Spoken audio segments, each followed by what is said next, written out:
Hi friends, welcome back to our channel Aruna Komala creations. Hello friends, ఎలా ఉన్నారు? బాగున్నారా? నేను చాలా బాగున్నాను. ఈ రోజు మనం ఎంతో రుచికరమైన హెల్తీ అయిన చట్నీ పొడిని తయారు చేస్తున్నాము. ఈ చట్నీ పొడి మనము ఆరోగ్యం బాగా లేనప్పుడు, జలుబు చేసినప్పుడు నాలుక అనేది చాలా రుచి మారిపోయి మనకు బాధగా ఉంటుంది కదండి. అప్పుడు ఈ చట్నీ పొడి మనం తింటే చాలా రుచిగా ఉంటుంది, హెల్తీగా ఉంటుంది. అందువల్ల ఈ చట్నీ పొడిని మీరు తయారు చేసుకోండి. దాన్ని తయారు చేసిన తర్వాత రుచి చూసి మాకు ఎలా ఉందో కూడా కామెంట్ బాక్స్ లో కామెంట్ చేయండి. 1 గ్లాసు పచ్చి శనగపప్పు, 3/4 మినపప్పు అండి. మినపప్పు అంటారు, అలాగే దీన్ని ఉద్దిబ్యాలు కూడా అంటారు.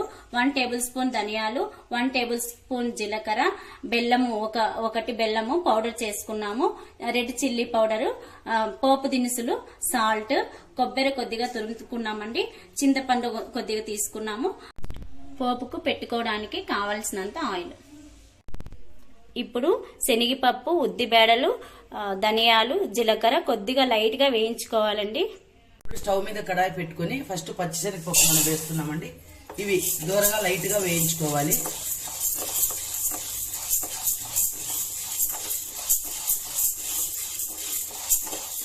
ఇవి ఒక్కొక్కటిగా వేపుకోవాలండి, అన్ని కలిపి వేయించకూడదు.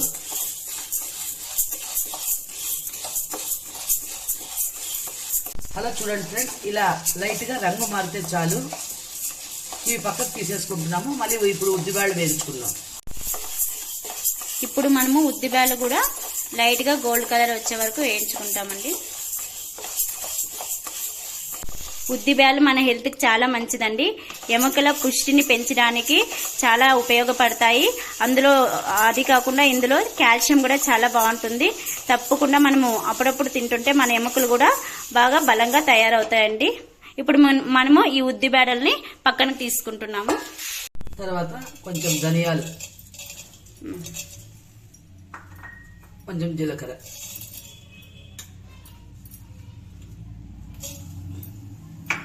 ఇవి కూడా లైట్ గా వేయించుకోవాలి. 1 టేబుల్ స్పూన్ వేసుకున్నామండి ధనియాలు, 1 టేబుల్ స్పూన్ జీలకర్ర కూడా 1 టేబుల్ స్పూన్. ఇప్పుడు మనము వేయించుకున్న శనగబ్యాళ్ళు, ఉద్దిబ్యాళ్ళు, జీలకర్ర, ధనియాలు కూడా మనము గ్రైండ్ చేసుకోవాలని, మిక్సీ వేసుకోవాలా. అలాగే మనము ఇవి ఒక్కొక్కటిగా కొబ్బరి, చింతపండు, బెల్లము ఇవన్నీ కూడా ఒక్కొక్కటిగా మిక్సీలో వేసుకొని పౌడర్ చేసుకోవాలి. మిక్సీలో వేయించుకున్న తర్వాత పౌడర్ ఇలా రెడీ అయిందండి. మనం మిక్సీలో వేసేటప్పుడు కొద్దిగా కూడా వాటర్ పడకూడదు. అలాగే చింతపండును వేస్తామండి, దీంట్లోకి చింతపండును వేస్తాం కదా, ఆ చింతపండును కూడా నీట్ గా శుభ్రం చేసుకోవాలి. కానీ వాటర్లో కడిగితే ఈ పౌడర్ అనేది ముద్దలా వచ్చేస్తుందండి. అది కడుక్కుండా, చింతపండు కడుక్కుండా నీట్ గా శుభ్రం చేసుకొని మాత్రమే వేసుకోవచ్చు. మనకి అలాగే బెల్లము, కారం కూడా తగినంత మనం టేస్ట్ ని బట్టి బెల్లము, కారం కూడా వేసుకోవచ్చు అండి. చట్నీ పొడి రెడీ అయిపోయిందండి. దానికి పోపు పెట్టుకోవడానికి తగినంత నూనెను వేసుకుంటున్నాము. కొంచెం నూనె హీట్ అయిన తర్వాత ఇందులోకి పోపు దినుసులు, ఆవాలు, జీలకర్ర, ఎండుమిరపకాయలు, ఒక 4 ఎండుమిరపకాయలు అండి చిన్నగా కట్ చేసుకొని వేసుకోవాలి. ఈ ఆవాలు అనేది ఫ్రై కావాలండి, చాలా ఫ్రై కాకూడదు, చిట్టపట అనేటట్లుంటే చాలు.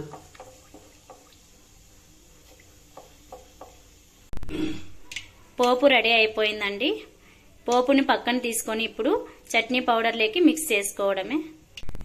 పోపు ఒక 5 నిమిషాలు చల్లబడిన తర్వాత వేయాలండి చట్నీ పౌడర్లోకి. వేడివేడిగా ఉంటే బాగుండదు.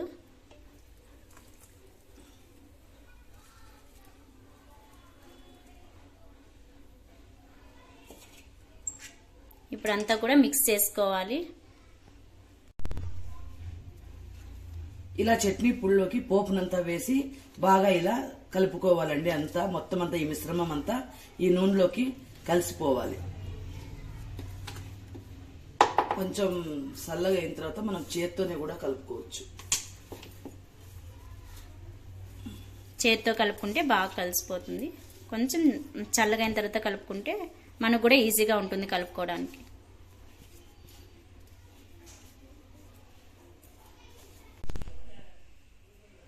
చట్నీ పొడిలో ఈ పోపు అంతా వేసినామండి, నీట్ గా కలుపుకున్నాము. చట్నీ పొడి రెడీ అయిపోయింది. ఇప్పుడు మనము టేస్ట్ చేసి చెప్తాం. చట్నీ పొడి రెడీ అయిపోయిందండి. ఇప్పుడు మేము టేస్ట్ చేసి ఎలా ఉందో మీకు చెప్తాము, మీరు కూడా ట్రై చేయొచ్చు. టేస్ట్ చేయండి మేడం. చేస్తాను.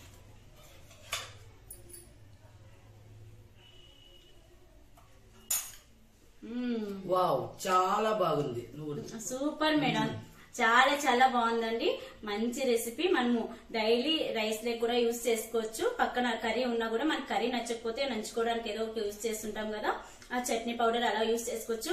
మామూలుగా మన అందరికీ తెలిసింది, నేనైతే కూడా ఈ పౌడర్ ని ఇప్పుడే ఫస్ట్ తింటున్నానండి. మామూలుగా అయితే మనము పల్లీల పౌడరు అలాగే కొబ్బరి పౌడరు అలా మాత్రమే చేసుకునే వాళ్ళము. ఇది చాలా హెల్తీ అండి. ఉద్ది బేడలు శనగ బేడలు అన్ని పన్నాయి కాబట్టి మన బోన్స్ కూడా చాలా గట్టిపడడానికి మంచి రెసిపీ అండి. తప్పకుండా ట్రై చేయండి. అంతేకాదన్నా, డైలీ బ్యాడల్ చార్లు ఇవన్నీ తినేదానికన్నా నోరు ఇదైపోతుంది. మనకి చట్నీ పుళ్ళు అట్లా తింటే చాలా బాగుంటుంది. చాలా బాగుంటుంది. అదే హెల్త్ బాగాలేకున్నాడు, ఫీవర్ వచ్చినప్పుడు అట్లా నోరు చాలా అబ్బా చేదుగా ఉంది, ఏం కర్రీ తినాలి అని అలా అనిపించినప్పుడు ఇది చాలా మంచి రెసిపీ అండి. తప్పకుండా తయారు చేసుకోండి. తయారు చేసుకొని ఎలా ఉందో కామెంట్ బాక్స్ లో కామెంట్ చేయండి. అలాగే మా ఛానల్ ని లైక్ చేయండి, షేర్ చేయండి, సబ్స్క్రైబ్ చేయండి. పక్కనే ఉన్న బెల్ ఐకాన్ ని క్లిక్ చేయండి. ఈ ఛానల్ ని ఇప్పుడే కొత్తగా చూసే వాళ్ళైతే తప్పకుండా మా ఛానల్ ని సబ్స్క్రైబ్ చేయండి.